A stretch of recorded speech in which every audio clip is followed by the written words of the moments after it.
अगर आप भी चाहते हैं कि सोनो टोन भोजपुरी का ऑडियो वीडियो सबसे पहले आप तक पहुंचे, तो लाल बटन दबाकर चैनल को सब्सक्राइब करें और हाँ, बेल आइकन को दबाना ना भूलें।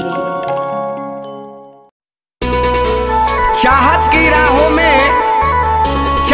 राहों में हमने कयामत को देखा है बड़ी करीब से।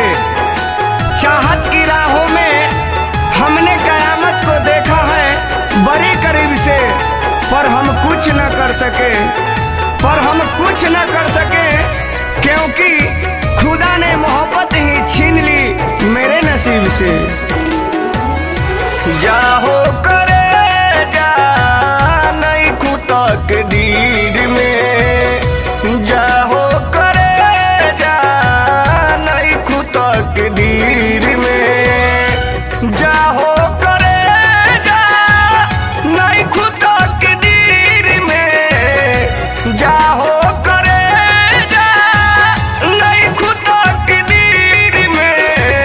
प्यार नहीं लिखल रहे हाथ के लकीर में, प्यार नहीं लिखल रहे हाथ के लकीर में। दूर सही मजबूर सही, पर याद तुम्हारी आती है।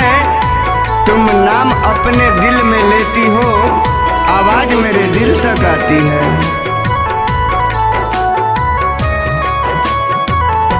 किस्मत न रहे हमरो सज के सिंघोरा में, जय जान खुश रही हो पियावा के कोरा में।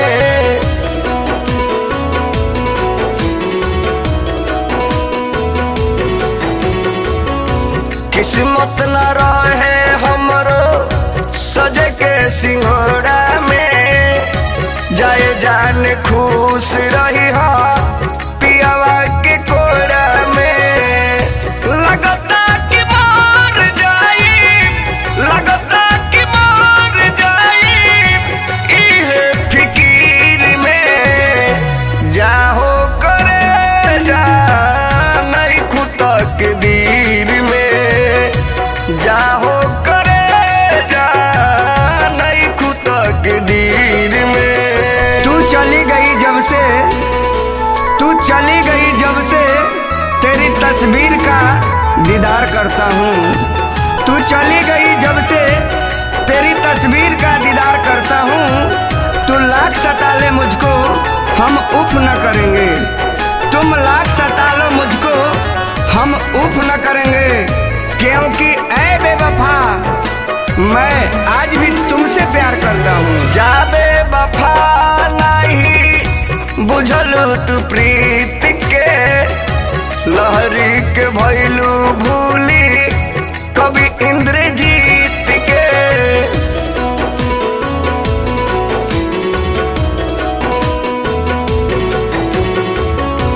जा बेवफा नहीं बुझल तू प्रीत के, लहरी के भैलू भूली